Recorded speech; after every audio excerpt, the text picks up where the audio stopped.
Can we get some ratchet one time? Look, I don't wanna talk. How you try and press the kid and read it, you was soft. All you know is capping, homie, you don't know the law. Pedal to the metal, you ain't catching me in park. I just hit the stop. I don't wanna speak. Talking all that good, so I just hit you with the beans. All right. We got a hot one. We got a hot one. We got a hot one. We got a hot one today. First of all, let's give a shout out to the co-host, Miss Clarence Golf Life. How you doing? What's up, fam? Out here in Howie in the Hills, getting ready for a golf tournament tomorrow. Oh, dope. Yeah, me and my homegirl Elise, we're doing a little stay and play. We did a little recon on the course, so we're playing El Campeon. It's a FSGA tournament, so we out here just chilling, getting it in. I was gonna say something because that looked very tropical and nice in the background, but I just wasn't gonna. I didn't really want to blow up your spot like that. But I was like, that's looking nice back there. I just didn't want to blow up the spot. No, it's cool. It's a real nice resort. And we about to we about to put some smoke on these little ladies tomorrow. Please do, as you should. Oh no, Big Sif Dog back up in the easy, baby. What up, though? That was good with the brothers and sisters around the land. Stretch, hope you hit them well out there. Manny, I heard you guys are going through some tropical storms and cool and all that kind of stuff out there. Don't bring that to the Carolinas. we not. You know, SoCal, we needed every piece of rain we got, though. I think we're past the bad part, you know. Sunny today. I think we're gonna be all right. I think golf is back in SoCal for sure. All right, we got a great show. We're gonna get it on today. But just let's do some quick shots out. Shout out to HV3 at the Masters, looking good. Cam at the Masters too, right? Camp's at the Masters also. Shout out to them two brothers. One from Live now, one on the PGA Tour, but they in there. They in the house. Hopefully, you know, they make a showing. You know, make the cut. Get a piece of that bread. I got to watch HV3 at the Live, so I wanted to check it out, see what it is, because you know I did the PGA Tour stuff, and so I wanted to see how the Live was. And when I tell you, like I tell folks all the time, don't knock it until you try it.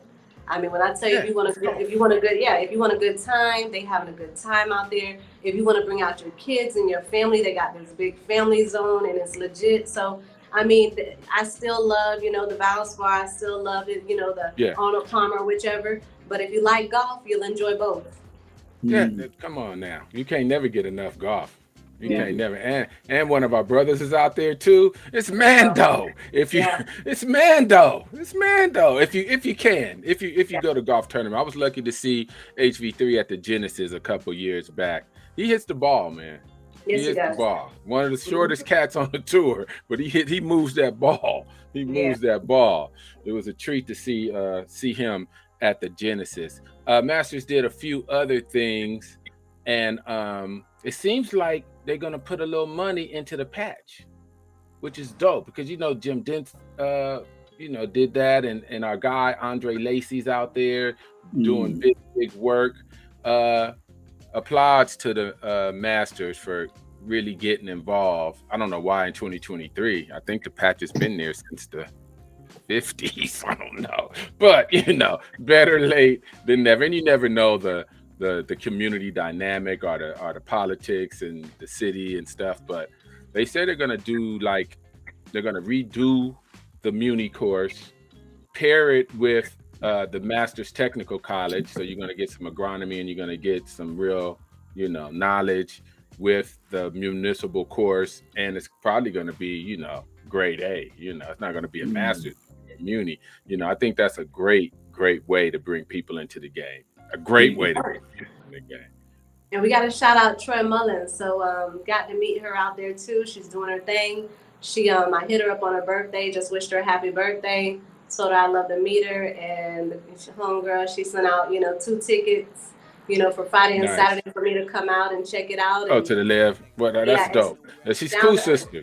She's doing Cool her thing. sister. She's doing her thing. Yeah, for I sure. met her years ago. She used to practice out. She's from Cali. She used to practice out at Brookside by the Rose Bowl. It's a dirt track, but a lot of us play out there. But when she was just leaving and transitioning off the long drive stuff, she was really putting in her work trying to get an overall game, and she would be at Brookside. Yeah. She's Ivy League. It's depth to that young lady. Oh, yeah. It's depth to that young. It's depth to that young lady. I mean, Do she not speaks sleep on that Mandarin, young. she speaks I'm telling, Mandarin, like I she said, does she's sign Ivy. language. I mean, she's legit. She's legit. No, She's I don't not know if just- she's a Rhodes. I don't know if she's a Rhodes Scholar, but I know she's Ivy League educated. She's not nothing to be played with. Just a No. beautiful young lady, and I think we're gonna see a lot of things from her. And Liv gave her that bread, so I ain't mad at her. I think she just got married. She moved out to Palm Desert, Palm Springs area, where you can get your golf on pretty much all year round. You just got to avoid a few some dust storms. But other than that, you in the game. Sif, anything else before we get to our guests? Nah, man, just with the Masters coming up, man, with the rain that they're going to get in Atlanta, it looks like it's going to be a long ball champion, once again. So my not really a dark horse, man. Of course, I'm pulling for Hurl and Cam, but I would love to see Dustin Johnson walk off as the Masters champion. Another one, get a second jacket. Yeah, I just like that. Yeah. I like the live piece, man. Just to add a little sprinkle in there. Right. Well, it's gonna play long because it's gonna be wet. We might see a Monday finish. They may try to cram it. I think Friday and moving day on Saturday is supposed to get the most. Right. If I'm not mistaken. I think they'll squeeze in tomorrow. All of them will squeeze in tomorrow. But Friday and Saturday is supposed to get a little hectic. But Masters Sunday, I used to take off work because I just didn't want to miss Masters Sunday, man. It's just something about that Sunday, where the history, I got to know Masters on. It's not a diss to the Masters. It's just a little meme, and use the Masters as a little meme. But, that was always a special tournament just to watch. I used to watch it with Pops. He didn't know nothing about golf. I didn't know too much about golf. And we just watched it because of the flowers and the agronomy and the people. And, back then when we was watching it with Pops, it was a lot of black caddies and they was in the all white and they was looking cool. So we was like, okay. And we used to follow Ben Crenshaw because I stayed off Crenshaw. So we was like, let's root for Crenshaw. that was our science back then. We reading from Ben Crenshaw because we stayed off Crenshaw, born and raised. Anyway, but Masters is cracking. We love it. But we got a treat. Let me turn off this music. We got a treat, and it's a hot topic. It's a hot topic, and I think, to be totally honest, tonight we actually have the parents of probably the top elite Black and minority golfers in the country. No doubt. I hate to put it out there like that, but the elite golfers in the country. And we're going to sit back and listen to them. They're going to give us tidbits and some blueprints on if your kid is getting to that elite level, what are some of the pitfalls and what are some of their stories and what are some of their tips to get you to that next level, because people's at the next level. They've done it, and they still growing, and they're young people, but I think they've reached the promised land, and they've done all the hard work, and I know it was sacrifice and years and dropping off and picking up and staying and watching and coaching and talking and spending. So we just blessed to have them.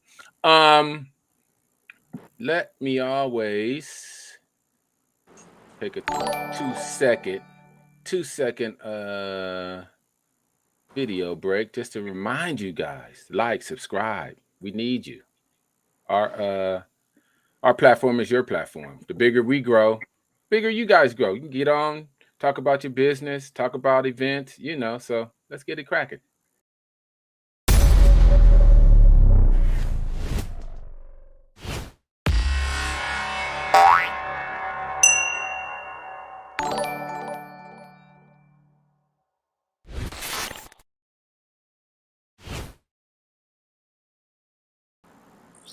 All right, we're gonna get to some clips, and then we're gonna bring our people on for sure. Oh, that was pretty good. What'd you hit? Go ahead. It's competition. Please. We haven't started. What do you hit? We started the moment we stepped on this tee box. We're here at the par 3 course at Augusta National, and we're going to tee it up for a little closest to the whole competition. We got 3 studs. We're ready to go. The trash talking has already began. By the way, 4 holes in 1. I've got 4.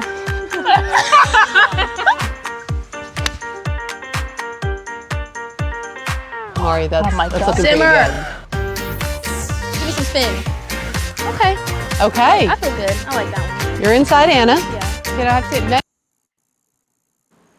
And so, you know, I just wanted to show a little video of some of our esteemed parents' kids.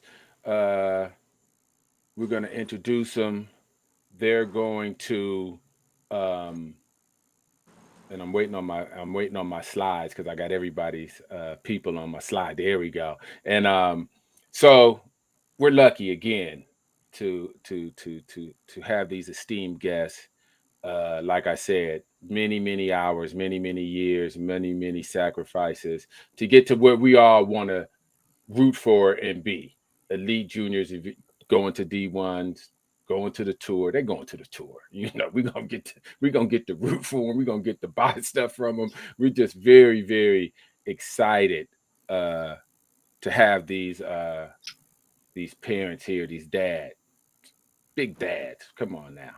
Ain't nothing. I'm a girl. I'm a girl dad because I got girls. Big Sif, you got a girl. They didn't, like we always say, they didn't choose golf.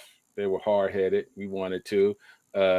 Miss Clark's golf life. She about to get her grandson in, and he gonna be the next big thing. I know you're already on it, and just beautiful stories and beautiful backstories too. So let's bring them in. Let's start this. Have a little intro music. We just turn that up while we bring our peoples on.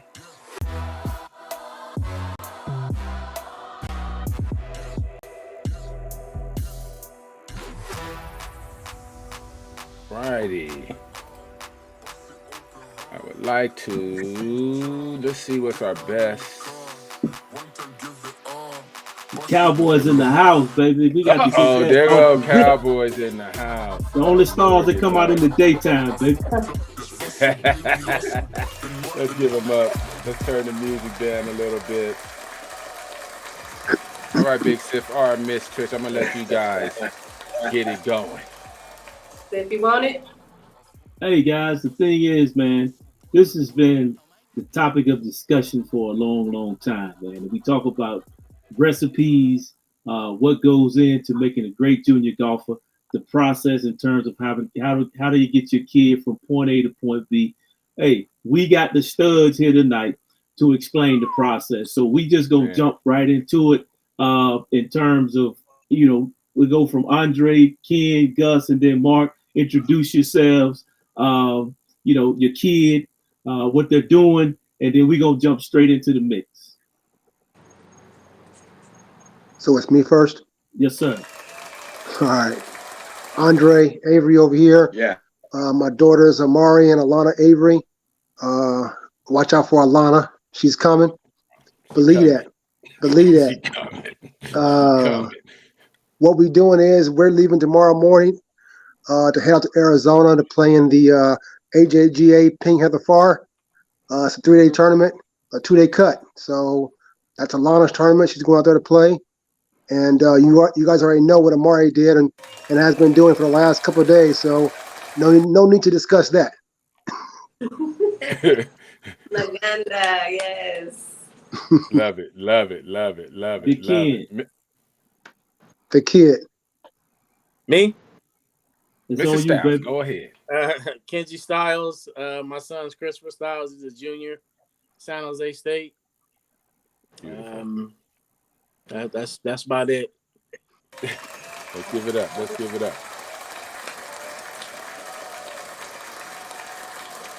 Gus. That's Gus. It's Gus time. It's Gus froze. Gus froze. Gus Gus froze. He must got be the a low bar. Gus must got that vibranium microphone over there. You probably know my sons. Hey, I guess I go because Gus got that 1988 internet. Mark Burnett, my son's name is Awesome Burnett. I guess he's just a kid right now. We try to get to all the big people levels. Let's give it up anyway. Gus still on that vibe. No, we want Big Gus on.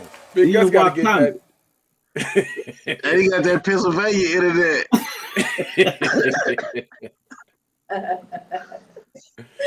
All right, he got some bars. There he got some bars. Mr. Gus, come on, tell him who you are and what you do, brother. Yeah, can you hear me? Yes.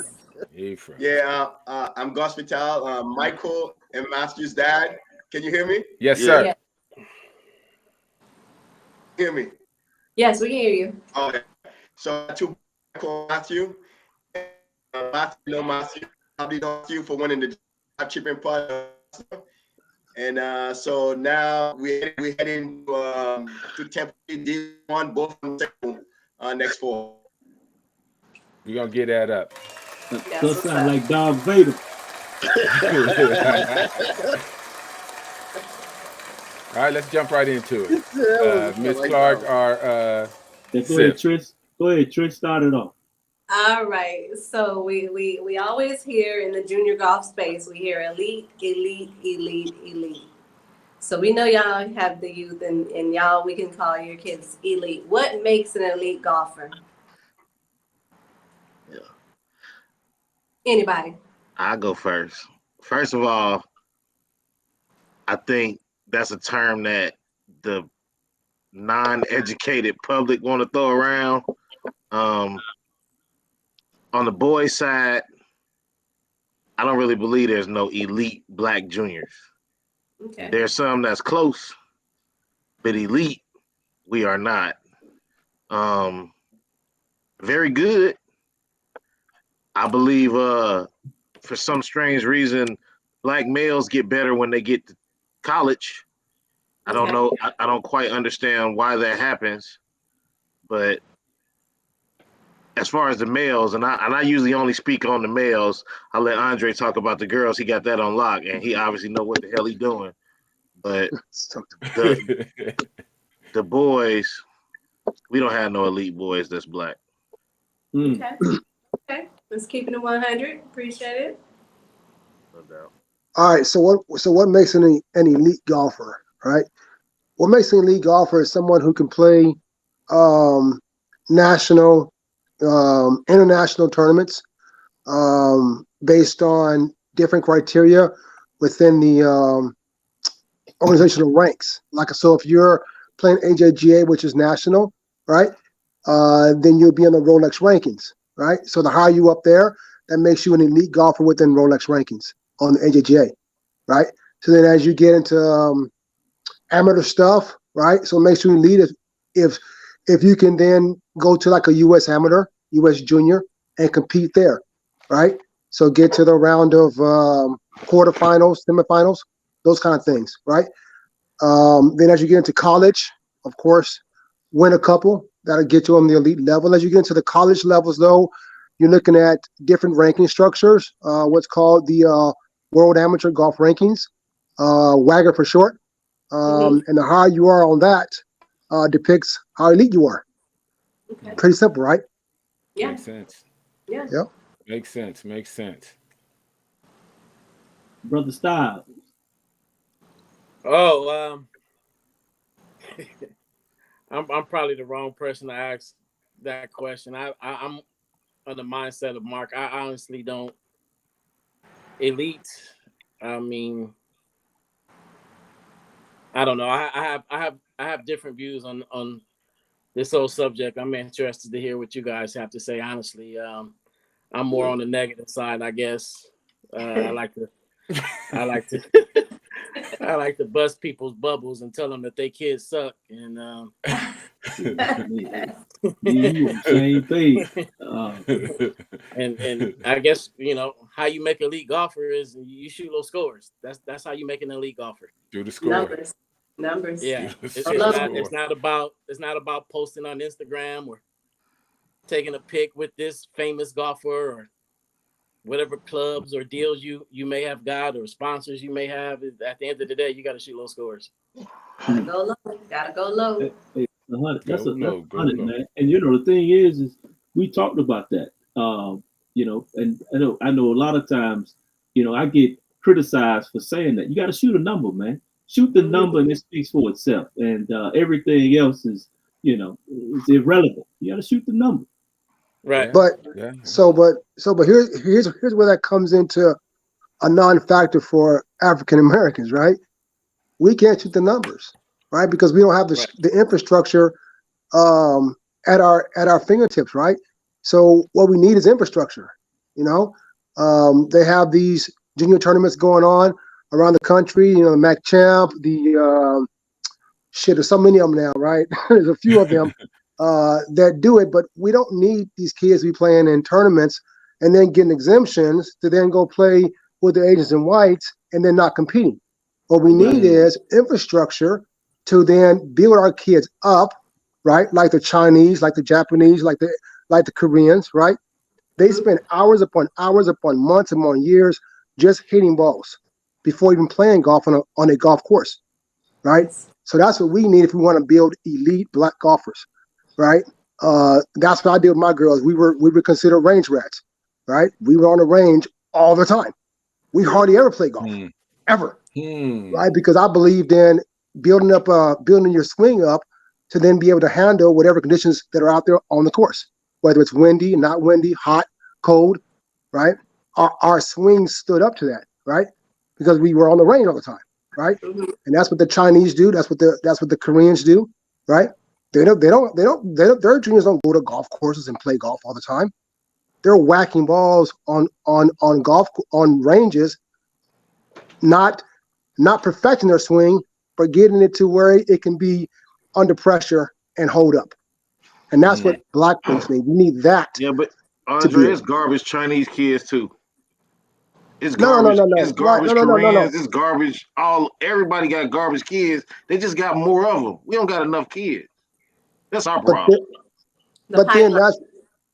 I'm sorry. Go ahead. No, I was gonna say it's just. I agree with everything you're saying, but I think there's a lot of black kids that got the infrastructure that they just suck, and I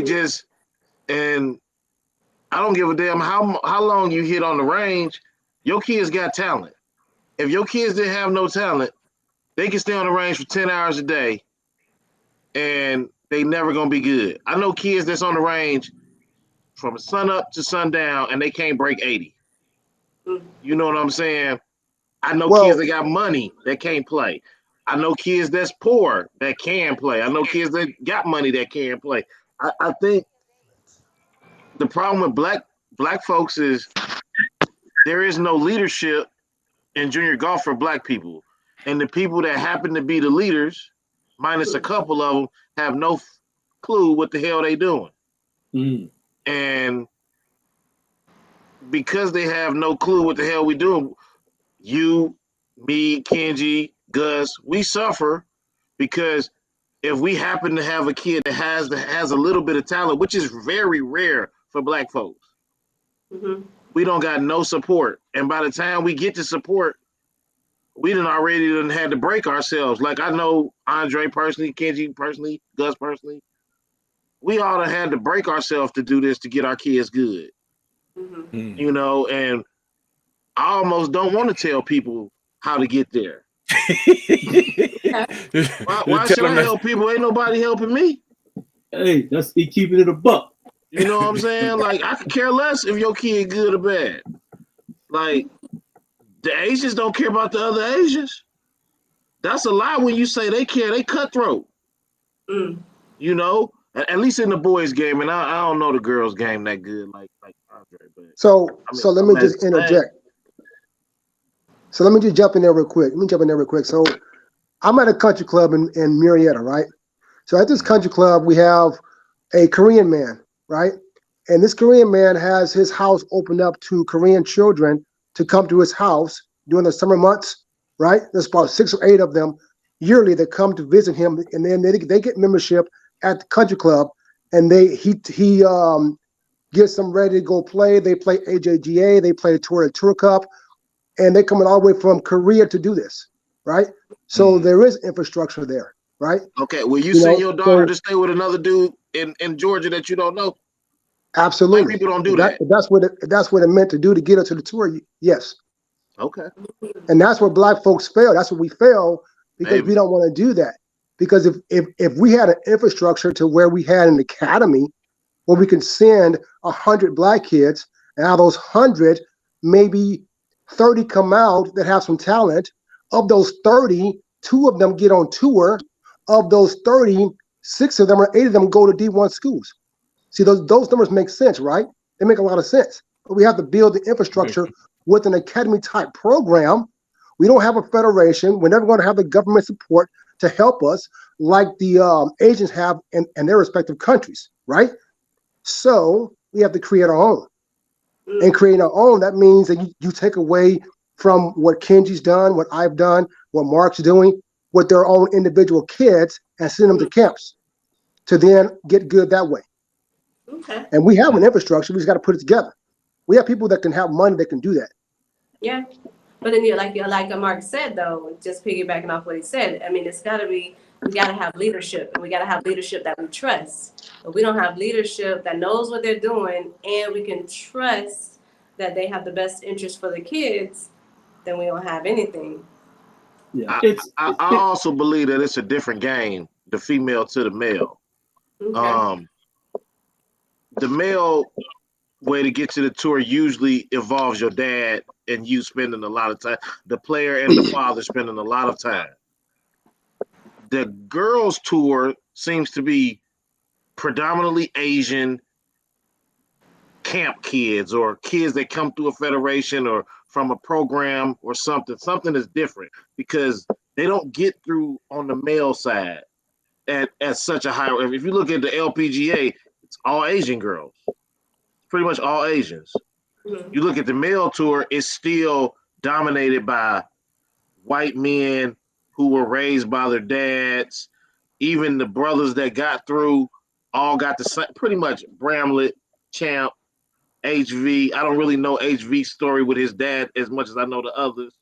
Mm-hmm. You know, they seem to all come through dad playing with them every day, kind of like how Andre and Kenji do it. Like, I just don't think it works. I know tons of kids that go to IMG Academy for the last 10 years, and none of them make it to the tour. You know? So, like, I mean, But you know why, right?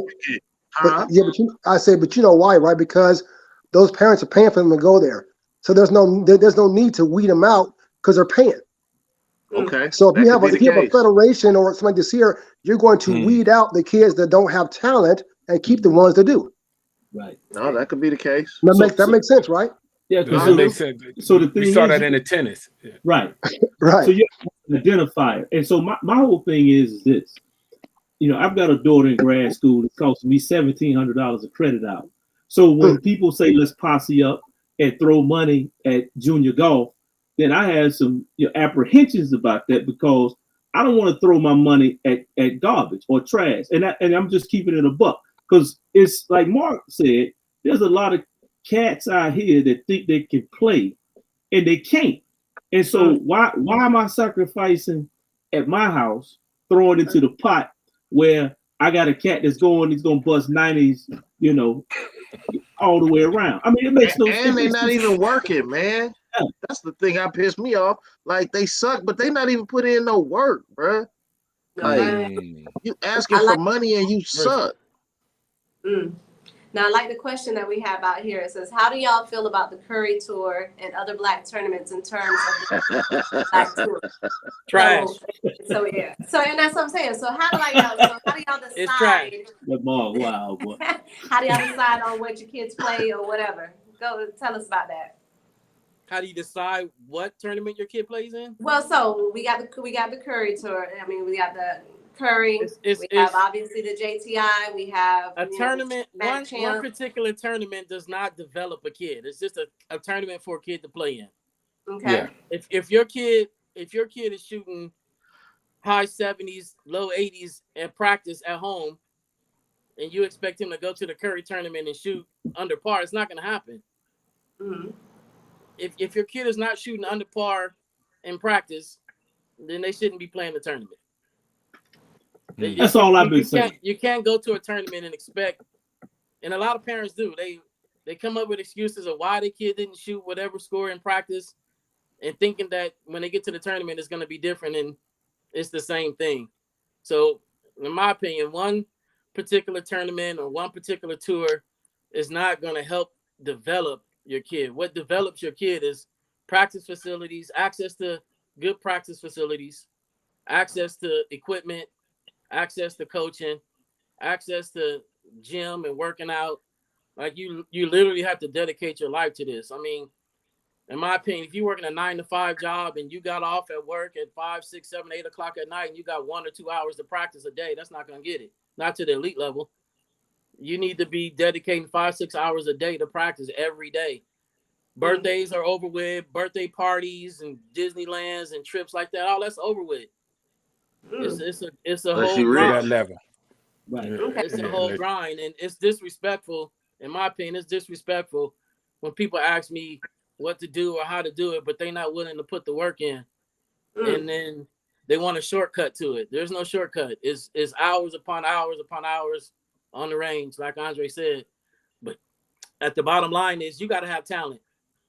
If you don't have talent, I don't care what you do. You're not going to make it to the tour. You're not going to make it to D1 golf.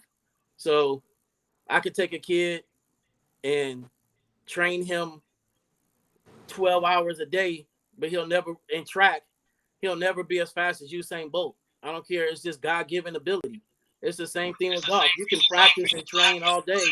If you don't have the ability, you just don't have it. And that's okay.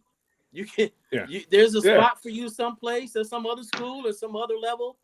And golf is still, they got a handicap system and you can still golf and network and meet people and make a good life through golf. But you just got to be realistic with your kid and their abilities and operate as such.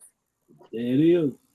I want to say, like, so with like the tournaments, it's just funny to me how after after the Bill Dickey went away, like all of a sudden you guys can hear. Yeah, Gus, we can hear you, but your phone sucks. Get real internet. We hear you guys. But like, then you got the Mac came, and I have no issues with the other tournaments. I don't really talk about the one that's in Florida. I have no issue with the Curry except literally what Andre said. Like,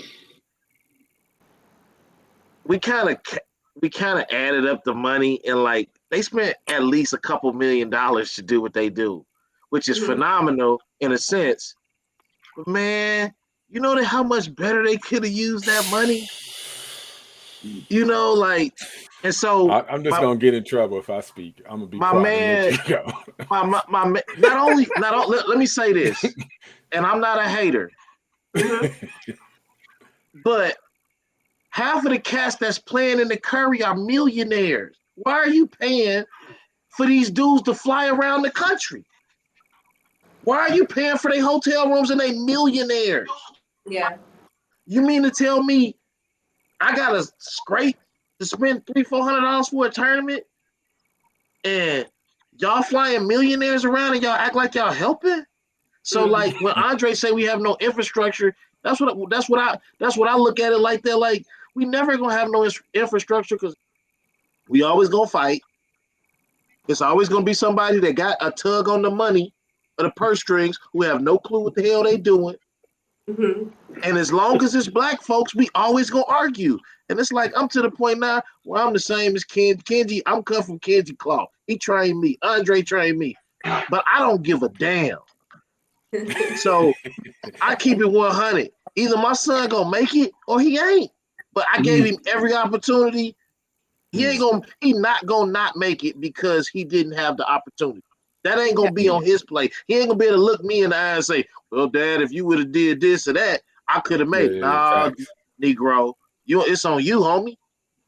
So facts. If we could somehow, I know Cameron them is Nike and Steph and them is Under Armour, and I hear some things that they say, "Oh man, well it's because of their brands that they can't work together," and all I can say is. But could you imagine if they did? Could you imagine if they I do did? every day. And I will say that I help Jeff a lot, and Jeff listens to me, and you can see which tournament is the best. Facts. It ain't no secret, and I would love if they could work together, and the Steph and the other one, I ain't talking about the other one, but the Steph, like the resources from the Curry to back the Mac Champ Invitational that was already doing the thing, or just to back why do we need to play 5 tournaments? What would be different if they worked together? So there's resources. So Curry has unlimited resources. Just my thought. Curry has unlimited resources. Okay, what's the resources without talent? It's just the no talent. doubt. So they're building a pipeline, but I think the talent is. Black people send their athletic kids to play football and basketball. Okay.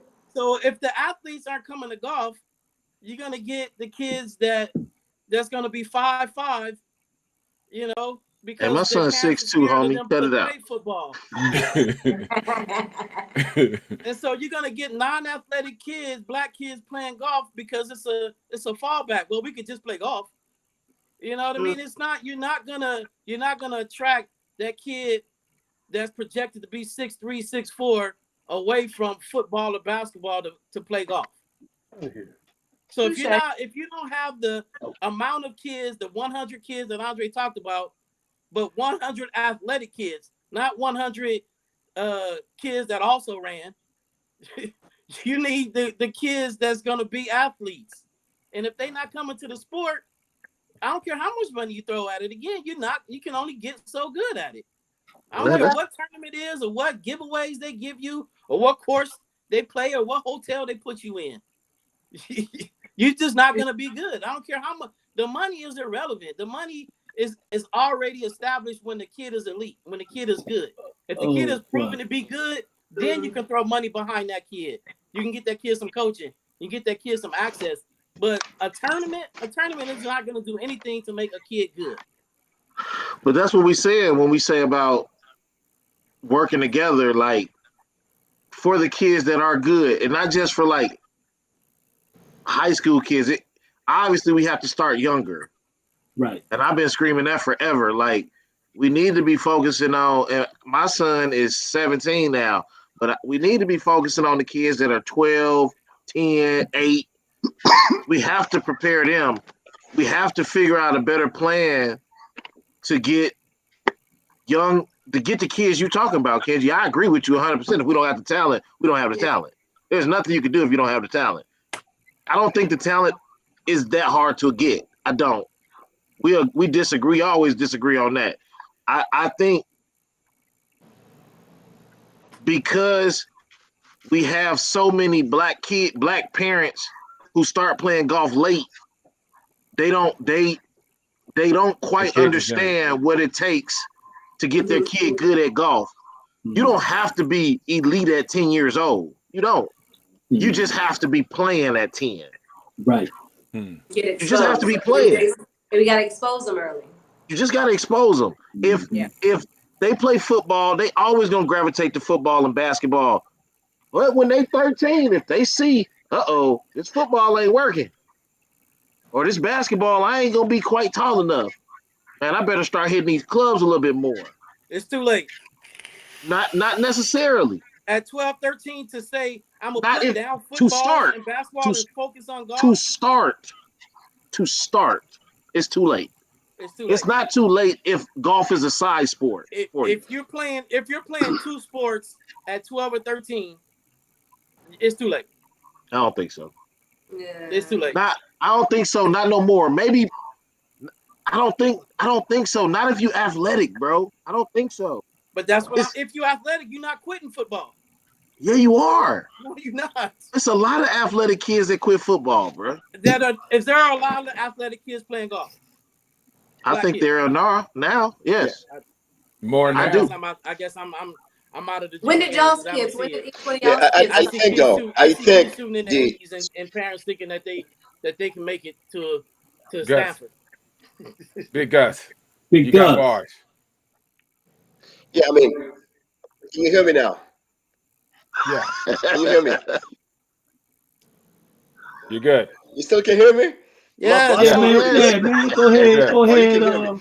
All right, for my kids, I mean, Mark and I, because my kids and Mark, we've been there for a while. I mean, we're playing U.S. Kids World since they were 7 years old. But in terms of tournament, I know there's a lot of tournaments. You guys mentioned already Jim Top. You got the match champ. You got underrated. I don't think there's something wrong with having tournaments golf because it's more opportunity for the kids to play. But what's missing though, I think it's the training element. It's still missing. We still have a big gap, or people understand how to play golf. You can go out there and play golf, but how to really play golf to score, we still have a big gap there. I think that's the biggest issue. I don't mind with the tournaments. We can have as many tournaments we want to have because there's more opportunity to play golf, right? Nothing wrong with playing golf. But the big gap we have right now, it's the element of, okay, how do we get those kids to be better, to really understand how to play golf, how to score? It's a huge gap that we have now. Yeah, but like Dre said earlier, his kids didn't leave the range until he knew that they were ready. And so, sometimes, man, prematurely, we've seen it. We've seen kids and some older kids go participate, and man, you thought it was Ray Charles playing. It wasn't ready. And the thing is, the coach knows that the kid is not ready because he watches the kid every day. And then to push him out there off the ledge, then it throws everything out of sync to me. Yeah, I mean, time. I mean, the element is time, right? Either you spend time at the range or you spend time on the golf course, right? If you spend time playing on the golf course, you on the golf course, right? Okay. But that goes back to what y'all was saying about training. Some golf coaches don't know, man. It's just like I always say, most black parents, if you started golfing when you was 30 years old and you 40 now and you shooting in the 90s or the high 80s, right? That's what most of us do, right? You agree? Okay. Yeah. Facts. So if you got a son that's 10 years old and he can shoot 85, you think he's great. Because he's better than you. Because he's better than you, and he's been playing. He's a little kid, and you shooting the 90s. That's a problem, Mark. That's a problem, Mark. That's a problem because lack of understanding among black parents. No shit. The kids in high school playing high school golf, we think they're good. They're shooting 70, 80. We think they're good. Oh my God, my kid's great. He's elite. Whereas a lot of coaches don't even look at high school golf. Mark live in Texas. Some coaches may look at it like Texas, Florida, California. If you play in your state championship, it means something. Most of the state, the coach don't care if you play high school golf. No, they don't even look at that. Like for instance, y'all know the one thing. I'm sorry, the one thing that drive us all crazy. Like all the good parents that's on the boards. When they be posting that team from Atlanta that won state like 3 years ago, and they all shot in the high school. Man, that burns me up every time I see it, bro. Like every time I see it, I'm like, and I don't want to hate, but I'm just like, it come off as hate. Like if I go on there and say, y'all know they ain't that good, right? Like y'all pubbing them up and y'all just setting them up for failure.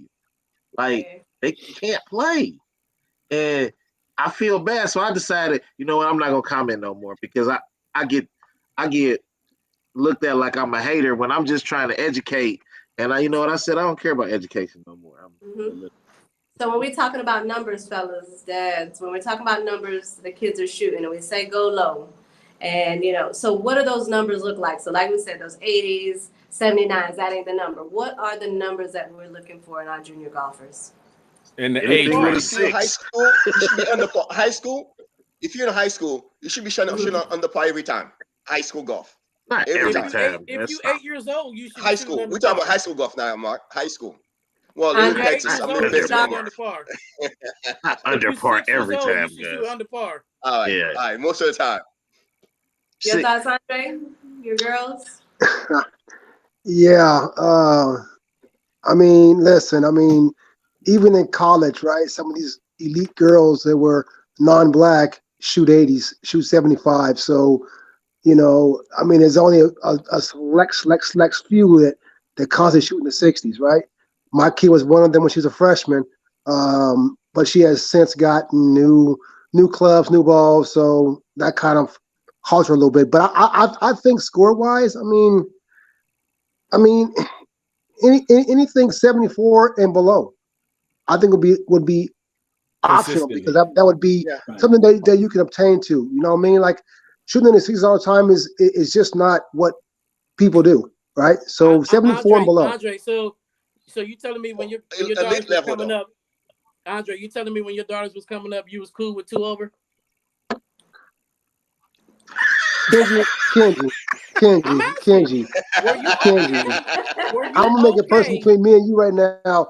Were You you know good and okay? doggone well we didn't see our kids shoot a 3 and then shoot a 13 on a hole. So Were you come on, okay? man. We didn't see it It's a all. yes or no We didn't see question. it all. Were you okay with your daughter shooting 2 over at 8 years old? No, you know what? No. But Okay. no, but no. But Okay. let me just you're but not. let me just say that why not though? Because I didn't come from a country club. Neither did you, right? Right. So we grew up in this game at a late age, not knowing nothing, right? As I always said, you grow with your child, right? Right. And I meant that, right? So when your child grows, you grow. I didn't know Right. shit about golf when she was Right. 8 years old. Hell, I was Right. still a new golfer, right? So of course I got mad and beat my chest and yelled and cursed at her and all that stuff. But now I know better. Now I know that that's not how it works. The So expectation from the parent should not be if we shoot 3 over, we okay. I'm not saying if the kid does shoot 3 over, you have to be mad. I'm saying when I go to the golf course, I'm expecting my kid to shoot under. Does he do it every time? Of course not. But I don't go with the expectation of, hey, man, if you shoot 75, 76, it's going to be a good day. No. And if you train your kids, if you 8, 6, 7, 12 years old, you go to the golf course saying, if my kid can shoot 77 today, I'll be happy, then you will never be an elite golfer. Hey, Tim O'Neill said this. He said, if you're not shooting at your local community club or country club or whatever you play, if you don't shoot a couple under on the average, you need to get on that damn lawnmower and learn how to cut grass. He said 68, 69. He said 68, 69. Yep. You have to expect that. I'm not saying that they will. I think though, Mark, I think the point that Andre's getting to, I think Mark and I were just discussing this last week, is that you have to be careful, like when you raise a junior golfer, because golf is a tough sport, right? Sometimes the kids maybe struggle, right? You might have an elite golfer in your hand, they may struggle. You can't overreact as a parent, right? Because somebody gonna shoot high score sometimes in golf. We all fucked that up. Yeah, you we just all gotta be careful with those. Go ahead, Mark. We all fucked that part up about Andre, Kenji, me, you. We all had to learn how to react. Like, that's honest. I just learned it. Like, no, for real though. Like I damn near, my son went through it for a year, and it basically, Kenji always used to tell me, "Hey man, you just gotta let it go. Like, don't care no more." And like, the moment I didn't give a fuck if he played bad, he started playing good again. And it's like weird. And that's something I think, like Andre said, because we all come to the game so unprepared and so late, and we're so out of place, that you want to beat these kids so bad. Like, it's like, man, bro. I don't like to lose, man. And I used to tell my son, watching you play is like watching the Cowboys, man. We always got hope, but it never seemed to work out.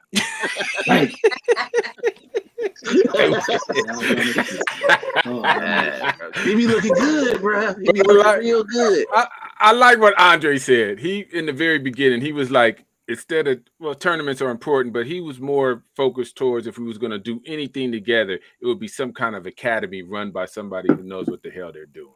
That would probably be better than tournament after tournament, an actual academy with trustful people, where people can actually sink their money into the academy. They know who's running it. They know what kids are going there. The expectations are, we ain't just bringing people in this academy that's not doing anything, or the parents is trying to just, So what do you guys think? And we know, Mark, you don't care about anyone. I'm just fucking with you. But what can we do, or what do you think we can do to make it better? To make what better? First, I know we got to get, like you said, athletes and kids, period. My philosophy is, I wish we could shove all the kids into a beginning stage of golf at 7 or 8, and whatever comes out the end comes out the end. Like you said, if you put in 100, if we get 3 or 4, that's good. I'm with that too. How can we? Do you think it's more important to gather that 100 and try to convince the parents that golf matters, golf is important, just like basketball and football, and we get more participants, more athletes? Or do you think we should shovel the ones that's already been through like a first tee or just got introduced to golf into, see if they have talent and work with them? What would be your... You have to recognize the parent. If the parent isn't willing to sacrifice basically their life for it, it's not going to work out. If you got to pick the kid give all the money you want, the first tee program or these other programs, or you drop the kid off, or you got to pick the kid up, and the parent has to be with it early. When Chris was 5, 6, 7 years old, Chris and Amari, me and Andre, we were about it. We were about it way more than our kids were about it. I mean, they were 6 years old. They didn't know much.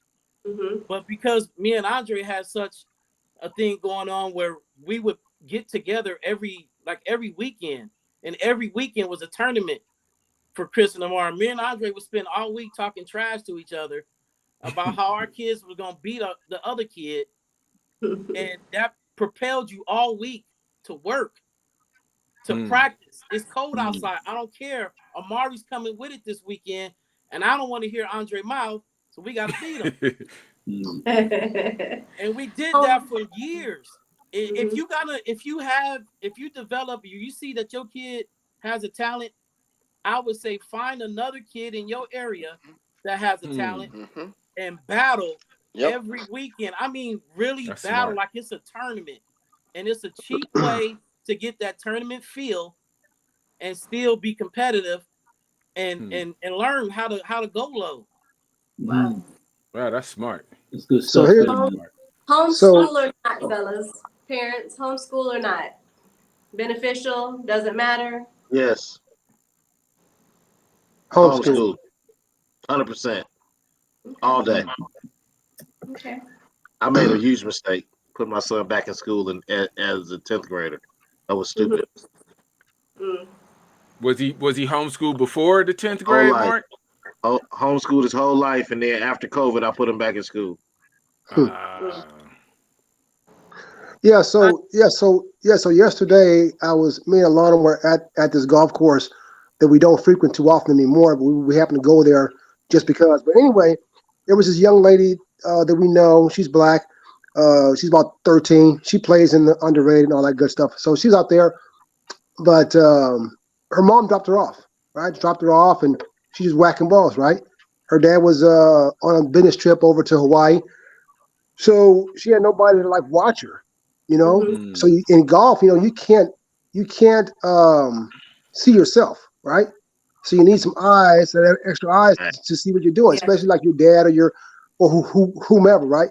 So I was helping out a little bit, but this is the thing: either you have the money to do this and no time, or the time and no fucking money. Mhm. So that's the thing with black parents. We don't have both. It's hard to find the time and the money. Which So one that's is why more I important? propose like an academy, because then you don't put the onus on the parents Mhm. to find time and money, Andre, right? are those two? Which one is more important, the time or the money? Both. They're both important. Because if you don't have either, if you don't have either one of those, then there's no success. Mhm. I don't Because know. if you have the I'm money, gonna crazy. say I'm Because gonna say because if time. you I'm gonna say time is more important than money. I ain't had no money. I didn't have no money. Mhm. I was broke. I had time though, and that's what you're right, asking but about homeschool. Homeschool gives you time, Okay.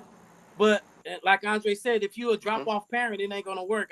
You Nope. got to be there for every single swing on the range, and for every swing that he hit a bad ball, he was held accountable. It wasn't, oh, it just range. That's just a bad. No, why did you hit that ball bad? Why? And for years, you know, as a youngster, it was I don't know, I don't know.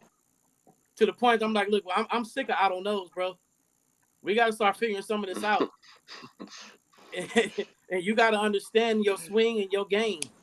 But as a parent, you got to hold your kid accountable for every single swing on that range. And how old was You he can't when you you was can't holding? drop them off and be on the internet and be at work and they off on the range and they hit a couple balls and we practiced today. No, you didn't. You played today. You played around. So I'm gonna say time. Time is more important. You gotta have time. Time. Okay. Hey, hey, let me Yeah, ask you because I guys think, this. I mean, time. Yeah. Go ahead, Gus. I'm sorry. No, the reason I say time because it's that there's so much things as a parent you have to learn yourself. You almost become a coach yourself. That takes time. Sometimes you may have to read a book. I know a buddy of mine, which he learns to make his own clubs, change his own grip as a dad. You know, make his own club for his daughter because if you can't do it, you're gonna pay somebody, right? So time is very critical in this game. And as a parent, Mark would tell you. I mean, I'm so is Ken and Andre. This game is a tough game. You can't treat it like basketball, football. Drop your kid to somebody, and that kid it might get lucky, but it's tough for that kid to be great if that's how you approach golf. It's different. There's the mental aspect of golf. There's the physical aspect of golf. All that you have to be there as a parent to support. Hey, let me ask you guys this. So when do you guys, and maybe not, pass your kid on to a coach? Good question. We I think found a coach. Our first coach. I coached him till he was like 7, and then at 7 we started looking for a coach. We found a coach. Um, then we switched coaches at 10 to another coach we got now. But you know the thing is, like what Gus said, and I'm sure Andre and Kenji would agree with this. You're always the coach. yeah, that's what I Right. said. You don't never pass them on. You never pass them on. Yeah. My son only trusts me. He trusts me more than anybody else. If I say, "Hey, bro, you swinging under," or this or that, like I can guarantee you, my knowledge of the golf swing from junior golf, from learning, my son has probably had 500 lessons, and I've sat in every one, and every one I take notes, and and it's like I'm in class, and I promise you, if y'all ever watch me on the thing and some of our quote unquote coaches, I be going in and killing their ass when they be making little statements, and I'm like, why your kid swinging like that? But this is the issue. Don't you agree? Just to see how they knowledge of their swing is like the only one I can say that was up to standard. No disrespect to nobody else. John Montgomery was good. Yeah. I really don't know no other ones that I would say is good black coaches that's coaching juniors. Like, who good? Like, we're the kids. So we never pass them on, because if you remember that story Tiger told about when he was at the Masters, who did he go ask for when he couldn't putt? He asked his dad. He didn't go to no damn coach. And he said his dad told him, "Hey man, this is what you're doing." And he said the next day he putted his Paint your ass picture. off. Yeah. Put to a picture. Yep. This ain't this. Hey man, I can always tell my son where you at. I know when he gonna play good, and unfortunately, I know when he gonna play bad. And I'm pretty sure all of us do, because we've saw. I want to say I probably saw 85% of my son's golf swings, and he's been playing since he was 3. Wow. So, you become an expert, and maybe nobody like to give us credit for being an expert, but I'm assure you that every time I talk to Andre, Kendry, and Gus, the first thing they tell me is, "Oh, this dude, man, he's sucking the club inside, man. He doing this, and he got his grip a little." It's like a technical conversation. Like, we're not coaches, man. Talk to me normal, nigga. But we all become that, man, and I think that's the key. Okay. The mental game. We talk about the mental game. So how do y'all feel about having a mental coach, a performance coach that just focuses on the mental piece? It changed my son's career. What was that? I said it changed my son's career. He was. Oh, really? Okay. Wow. Yeah, it brought him back from the dead. Damn. Andre, Gus, Wow. Kendry. Well, we tried mental coaches early, but he didn't. Chris didn't take to it early. His team has a mental coach now, and he tells me how good the guy is. But I tried to do that early, and he wasn't feeling it. My son particularly didn't care. He didn't really care for golf. I always called him a basketball player that golfs.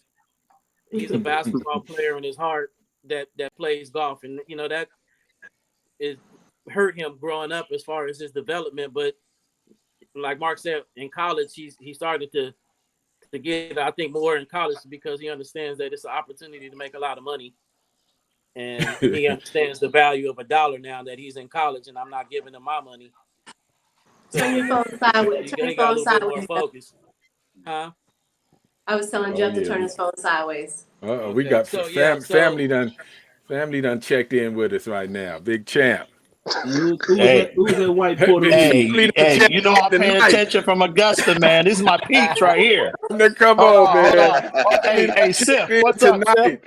And he's sipping on something. Let's give it up. Yeah. Man, this is my peeps right here, boy. This was, man, sitting in here listening to these cats, boy, it was good.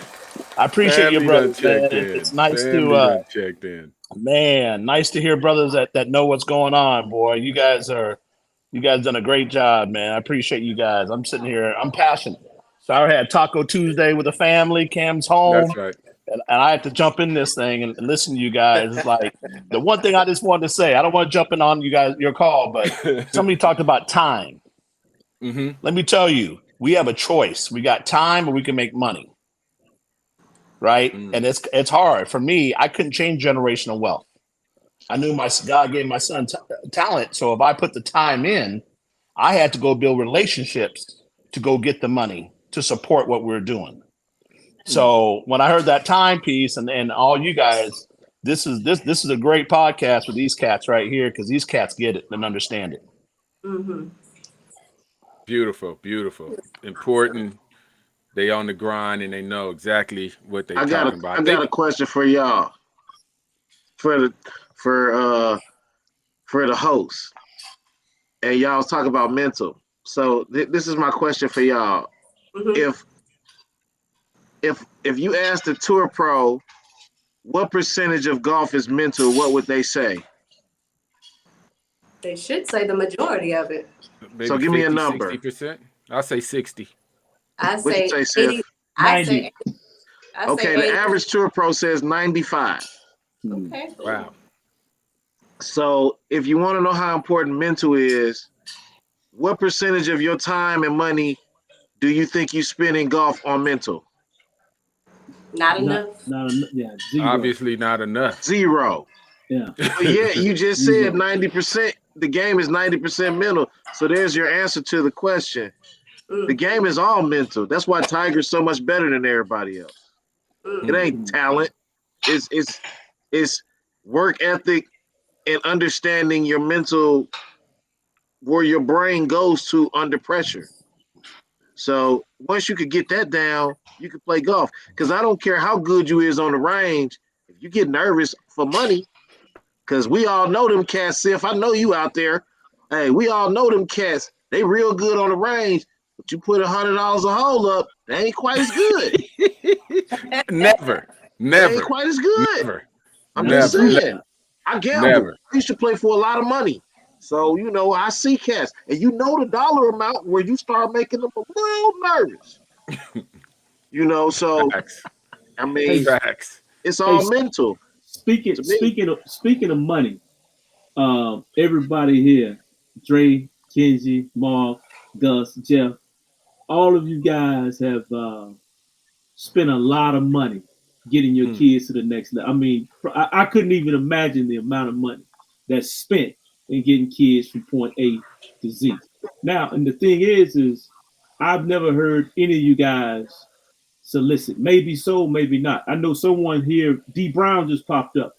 And so at the time when I was, sending money to different people, well, take care of some shoes or this, D Brown said, look, hey, we good. Send that money down to Atlanta. Mm-hmm. You know what I'm saying? So what's the dollar amount from point A to now that the average person would invest in terms of getting their kids to the next level? I'm out.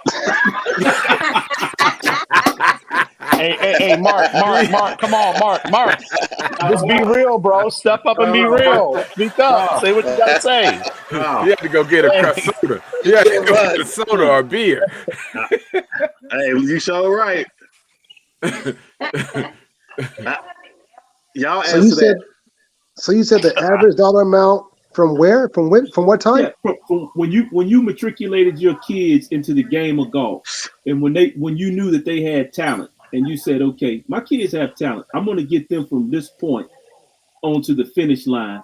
What would be the dollar amount that's spent for not only you but everyone else who's observed that their kid has some tremendous talent? $500,000. $500,000. So my number, my number was $250,000 that I raised. That was my number. And that's if you're getting free clubs, free shoes, free balls, free gloves. That's on top of the free stuff. $500,000. Damn, half a ticket. Okay, so with me, I don't know. I try not to even think about the number, but I will say, of that number, we all do really ridiculously stupid stuff that we did not have to do. And me and Kenji always talk about this. When I'm a competition junkie. So when my son was 7 years old, I heard about this kid in San Antonio that was good. So I drove my son to San Antonio. I paid for a hotel. I got a rental car. I had to sign up for their tour to play 9 holes against this kid. That's it. And it ended up costing me like $900. And now I look back at that and I'm like, man, I sure could use that $900. But did Awesome win? Yeah, he won. Okay, actually, quiet as kept, the kid that we did that with just won the MAC though. He's still kicking Awesome ass every other. He just won. That's chill. But I also like to say one thing here. I like to say one thing here about sacrificing certain things. And again, everybody does things different. So, you can't, just because I did something one way doesn't mean everything's one, a certain way. But I think we got a lot of support as a family because people knew in our community that we were sacrificing. We lived in a $100,000 house, 900 square feet. I know people raising money, GoFundMe money, and got a $900,000 house. Fact. Okay, I'm just gonna be real. Facts. So I'm not saying it's wrong or right. All I'm saying is that we chose to live below our means so we can support what the golf thing was going on. You know, and the community saw that, so they want to support what we were doing. So there's a sacrifice, and you guys, every one of these parents here, there's a sacrifice you have to make, and it's time. So I don't know how you sacrifice time, and this game is it's not for everybody, but every one of these parents here have done a great job. But it's weird you say that, Jeff, because I'm just going to tell you a little story, right? That's how black folks think. Oh, you got a Mercedes Benz, you got it. What you need my money for, right? You feel me? White folks that I've dealt with in this game don't care what kind of car I drive, don't care what kind of house I live in. If I say I need help with my kid, they're going to help me with my kid. You know what I mean? So I've never experienced that with white folks where they say, "Oh, you got a BMW, you don't need none of my money." You know what I mean? But black folks seems to always target that area because in this game, Jeff, you know more than anybody, you need to have disposable income. Yeah. Because because you got $1 million house, don't mean you got disposable income. So I'm supposed to live below my means to get my kid to golf, right? Like everybody else, use everybody else's money. You know what I mean? Like Steph Curry ain't using his own money for these tournaments, and he's a multi-millionaire. Is my point? Is my point good? Is my point valid? Yeah, no, absolutely. But also one of the things too is, you know, since George Floyd's happened, there's a lot of stuff going in this golf black space. But I'll be honest to you, black people never supported Cameron Champ. I'll be straight up. You know, I live in the neighborhood, gangbanger 2 doors down. We get to go to play the country clubs, and we come back home. It's the cats in suburbs who are supporting us. So I just always want to make it straight. It's like, you know, you sit back and watch what's going on, trying to get $5. I mean, what? You got 5,000 people in a group, and they raise $300. Yeah. I mean, you know, so I'm just gonna say this. I didn't get that. It is what it is. What do you get? $150, Mark? It's about that. There you go. Yeah, me and Gus got 300 combined. I know. It's real. It's real. That. Hey Jeff, that gang banger that lived 2 doors down gave him a pass. That's called support. Hey, you know what? Hey, cop pulled up in the house. I happen to know the sheriff. I kept that cat out of jail that day, so I got a pass too. So nobody mess with me when everybody. The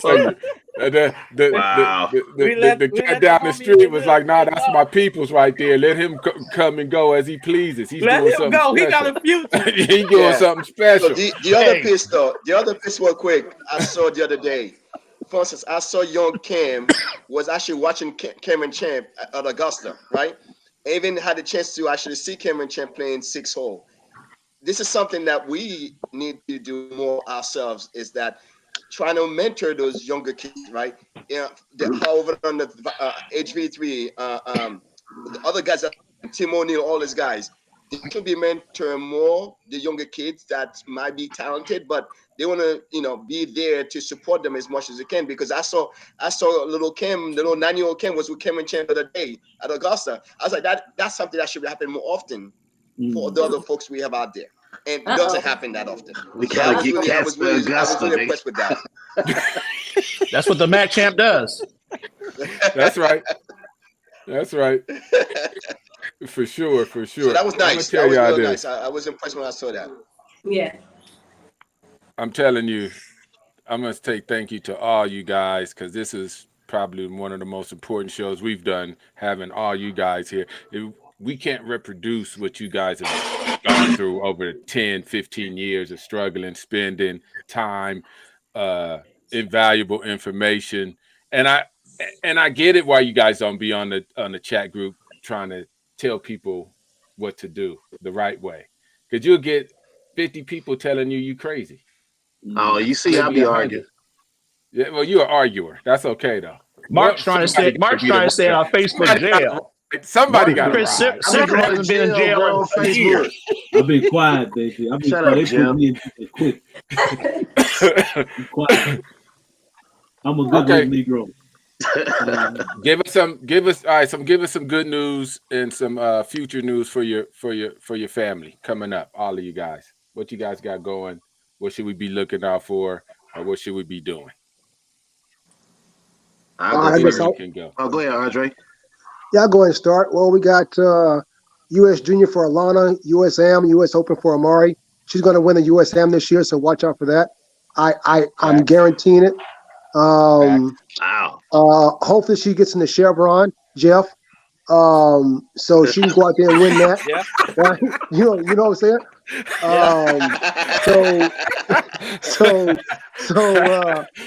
Because because you know what I mean, I think and this is just me being me, and this is not me being a dad for Amari, but other people have told me this. I mean, I believe Amari is the key. She's the key to the LPGA.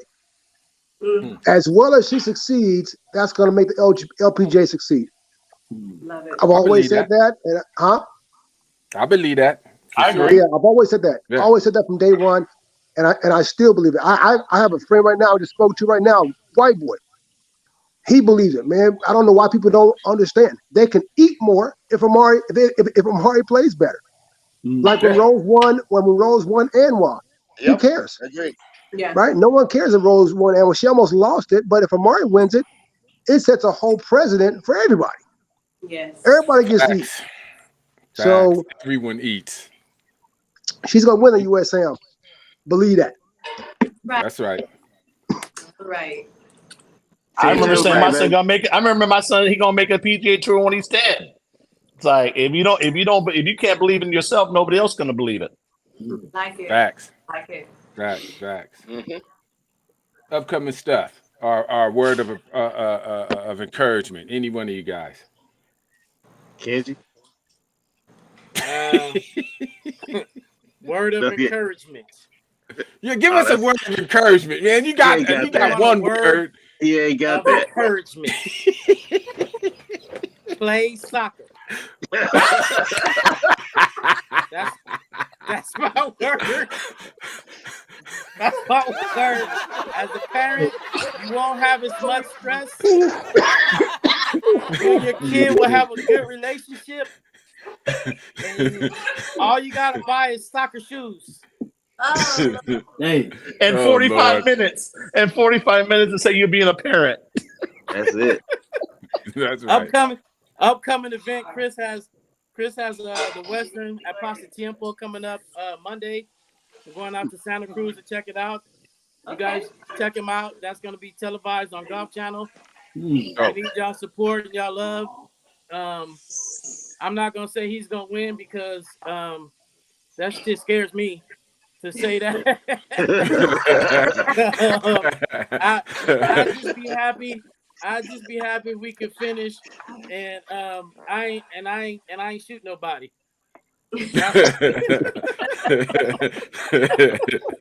So check him out on Golf Channel and keep me in your prayers that I don't shoot nobody. For sure. Hey Kenji, we lucky to be in California because I know what Sifford.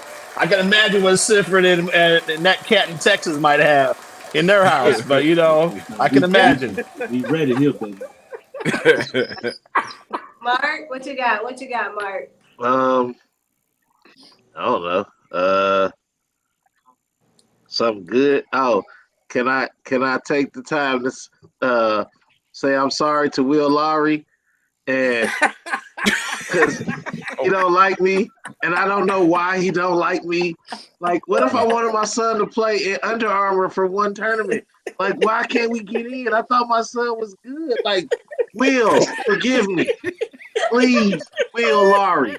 You a superstar, Will Lowry. Please forgive me. What did I say wrong, Will Lowry? You said I heard you don't like me, and I just want to know why you don't like me, Will. Because you said the Curry sucks. I did not say that, Steph. I've never said a bad word about Steph Curry in my life.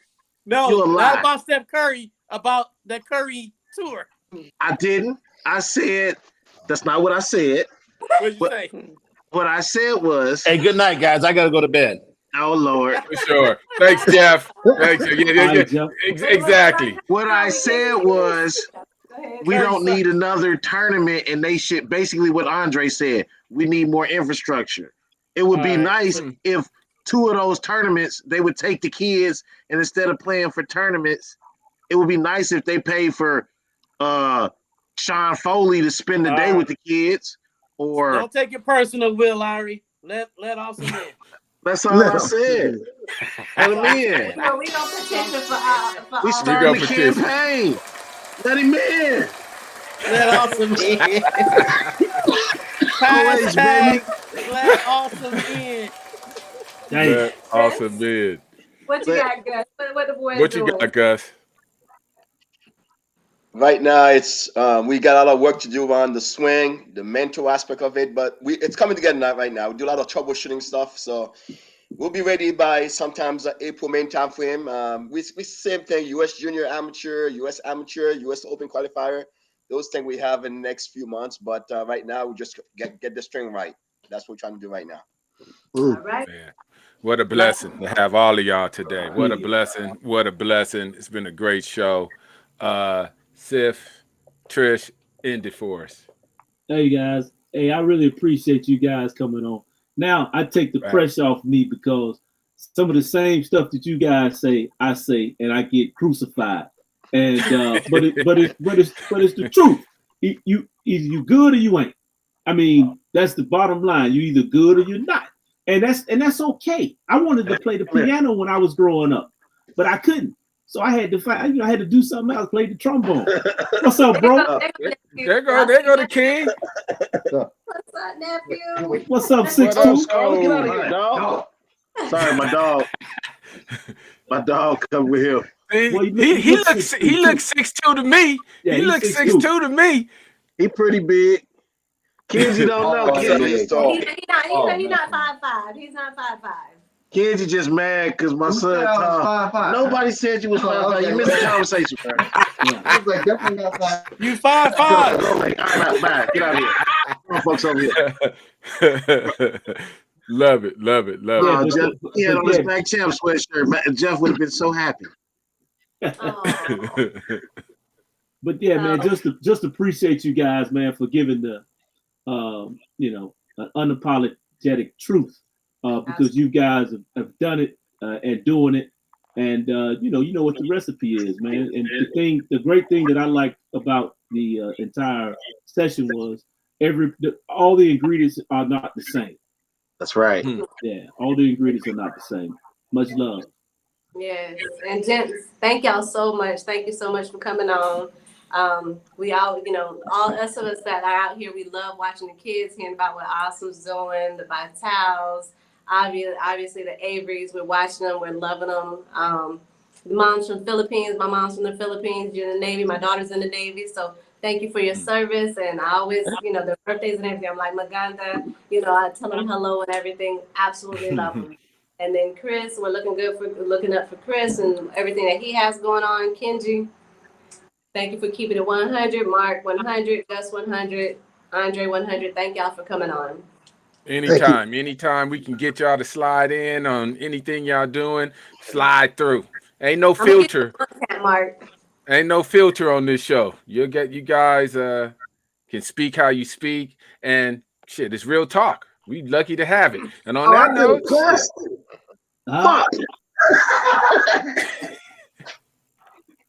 appreciate you setting it up, man. All right, y'all. Only you, Mark. Appreciate Mark, what me and Mark got to connect, man. Them dudes, wow. I'll be out there. Eagles won, right?